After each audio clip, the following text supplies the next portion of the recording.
First of all, your name? Alfred Garza III. Alfred Alfred Garza. Garza? The third. Tell me, you lost your daughter on this. Correct. What's it been like? I mean, it got to be hell. Yeah, it's like I said, it's a process. It's just something that's never gonna go away. It's just ongoing. You know, it's just a wound that's never gonna heal. You just gotta keep changing the Band-Aid on it. You know, What do you remember about that day? I try to forget, but just it was a long day, the longest 10 hours of my life that I didn't know where she was until finally we knew what happened to her. And you know, it wasn't a relief, but at least we knew what happened to her. The 10 hours that we didn't know what happened was just the longest time ever. And it was the worst day of my life, to Were be you honest here at with the you. school? Did you come to the school when all this was going on? I did. I was over here on this side over here when I pulled up. I had to park all the way down the street. There was a bunch of cars parked up and down the street, so I came over here, and then ended up coming over here to the funeral home, and I was helping out with some of the kids that were moved over there to kind of calm them down and stuff. Just the ones that had been in school, they were all scared and everything else. Right. What was it like outside? I mean, law enforcement. It took them a long time being here. Yeah, for the most part, I mean, all this stuff was going on in the actual building, you know. But of course, you know, all the families were kind of getting agitated, and some of them were trying to force entry, and they were pushing a lot of parents out. I wasn't actually out here, like I said. I was in the funeral home.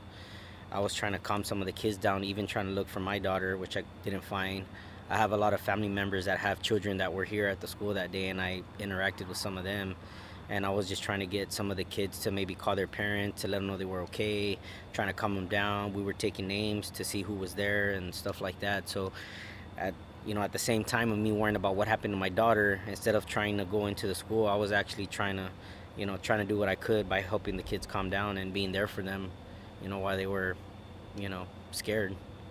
So Kids pretty well shook up. Oh yeah, I mean, I was shook up, and I wasn't even in that building, and it's hard. I mean, especially for these young kids. Where were you when you first heard about it? I was actually at work. I was on my way to lunch, and my Amory's mom called me and said that that there was a shooter inside the school, and that we needed to get there to, she wasn't able to contact Amory through her phone anymore. And I saw a bunch of cars coming. They were driving fast through the turning lane and stuff. So I made my way over here following them, and sure enough, when I got here, I mean, it was complete chaos. It was crazy. Tell me a little bit about your daughter. What was she like? She was how old? 10 years old? She was 10 years old. Yeah. Tell me a little bit about her. She was very outgoing, quick-witted. I would say she was a lot like me. She liked to play jokes on you and just pick at you, push your buttons. She was just, like I said, very outgoing. I mean, she was always trying to make everybody else feel better. She was very selfless in that way, where she would think about others before herself. I mean, she was just the sweetest little girl, and I mean, she could be a little sassy too, but a lot of the kids are growing up that age, between 10 and 13, but she was a character, but she had a good soul. She was a good girl. Close-knit community, very close-knit community. Oh yes, for sure. Has this brought them closer, you think? I would like to say yes, but not really. Really? Mm-hmm. Yeah, it's kind of divided a lot of people. What caused the division? I think just kind of people's just morals and what they were trying to. I mean, I can't really say. It's kind of hard to say. It's just people's I guess intent, like of what they thought peace was or healing, because from us that were directly impacted to people that knew us from down the street or from another town, healing looks different to all different types of people. And I think some of that may even was a conflict between other people on what they thought our healing should look like versus what we know what our healing was or should be like. And I think that's where a lot of the the turmoil started, and just division between the towns of, you know, getting answers to what happened, and some of the people in town feeling like we should just get over it. You know, there's people out there that are like that, you know, that just say like, hey, it already happened, just put it behind you, and it's just something we just can't put behind us even when all this stuff is over. And I'm talking about once everything is out, once you know, the civil lawsuits are done, once the building's torn down, once, you know, if it gets torn down, once the memorials are made. I mean, once everything is done, it's still not going to be done, if that makes sense. Yeah. It's always going to be something that this town is tainted with what happened, and it's always gonna be a part of the town and the community. It's never going to go away, ever. What about families of the victims? Pretty much, have they come together quite a bit, or is separation there too? For the most part, yeah, there's some separation there, and I think it's just, you know, just how some of the people mesh well with different others. You know what I mean? At the beginning, yeah, there was some, you know, everybody was kind of trying to be included in everything, and everybody was trying to be on the same page on stuff. And I feel like there was just some division there where people had to go their separate ways because, like I said, their form of healing was different than others. And but I knew almost everybody that lost a child that day. Like I said, this is a tight-knit community. I actually work on the daily with one of the dads that lost his kids, and he's one of my good friends. And, you know, the only person that understands me in the building where I'm at every single day is him. And, you know, and we have that camaraderie now, you know, that we understand what we're going through, and we're the only ones that can understand each other in terms of on the daily at work, right? So I can tell when something's bothering him, he can tell when something's bothering me, and we know, you know, we don't even have to say it. And me and him are a lot alike, and we share some of the same beliefs, and also some of the other family members, you know. I mean, some of them we talk to, and some of them we don't. But it's not just a thing where it's like, I don't ever want to talk to you. It's just from a distance, or hi, or how are you doing, you know, things like that. What about school district and county and state and law enforcement holding records back and communications back from everyone?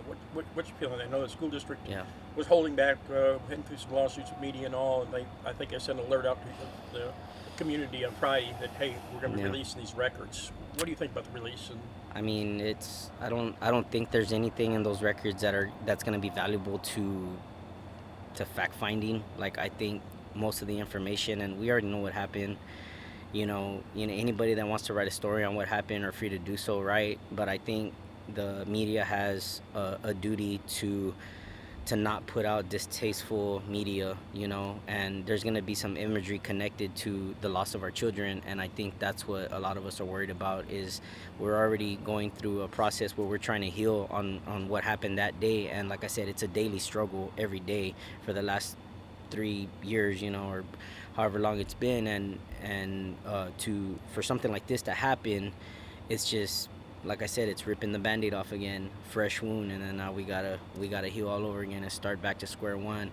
And then it's even like the incident that happened in Kerrville, you know, where some of the kids got lost. I mean, that was re-traumatizing for me, you know what I mean, for a lot of the parents, because we know the feeling is, you know, all too familiar with losing a child, and even something like that will just bring out those feelings again. And then this happened, and it's like, you know, I understand the school district and the county were obligated to release those records because of the legal battles they were dealing with, but now it's in the hands of the media. Now what are they going to do with it? You know, they have a responsibility to make sure that, you know, whatever they're going to connect to in their stories, that it's tasteful and it's not, you know, something that's... So your main concern is any of the body cam videos coming out? Oh, of course, right. You know, stuff that doesn't need to be out there. Like, we don't need to be seeing that. I don't want to see it, you know. And there's still some ugly people out there that I get messages on Facebook from random people with fake profiles saying like, oh, you know, I'm glad your daughter died, and I'm glad. There's people out there that are like that. It's crazy. There's even fake profiles with the shooter's picture on it saying that they're happy with what he did. And there's still some really sick people out there that if they get their hands on this imagery, that they're gonna take advantage and put that stuff out there, regardless if how we feel about it or not, you know. And I think that they need to be careful with this information they're getting, you know, and how they use it. This car go by minutes, really, car goes by. So basically, I know there are a lot of documents released today, Right. emails and text messages and everything else between the school administration and such. Part of it what was released today, and Right. some text messages between the police chief and some of his officers and such as that. Mhm. But as far as no videos of yet, and that's up. I mean, counties. I has till the 18th to release something, I believe it is, and DPS is still not. They're not releasing anything right this time. But all right, which one is your daughter? This one's my daughter right here, Ameriie Garza.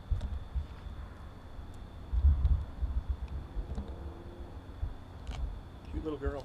Thank you. 10 years old. She was 10. What grade was she in? 4th. What about now at the school? I mean, what's your feeling? Rebuild or tear it down, get rid of the memory, and just put a memorial up here, or what? I don't really know. I'm kind of conflicted with it all, to be honest with you. I'm up for, with whatever ideas that the community or the school district or the other, or some of the other family members, what they want to come up with. I don't even pass by here, to be honest with you. No. I try to avoid it. So regardless if it's here or it's not here, I don't pass by here. I try not to I just stay away from here, to be honest with How's you. your wife holding up all this? Well, me and Ameriie's mom, we're not married. Oh, okay. Yeah, okay. we're not together. So, Okay. But she's I talk to her frequently, here and there. She's taking it really hard, I mean, as a mother would, I mean, I'm taking it hard too, but Right. her grandma's taking it hard. Her grandmother from her mom's side is taking it really hard. Her grandpa's taking it really hard. We're all taking it hard, but there's some that are a little bit more torn than others, and she did spend a lot of time with her grandmother, and Kind of tough right there. yeah, it's a tough. How old's your grandmother? Up in age? I'm sorry. Her grandmother up in age too. Yeah, she's in her 60s. Oh.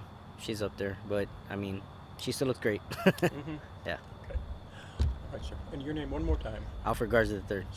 Garza. Garza. The third, you said? Yes, sir. Okay. Mhm.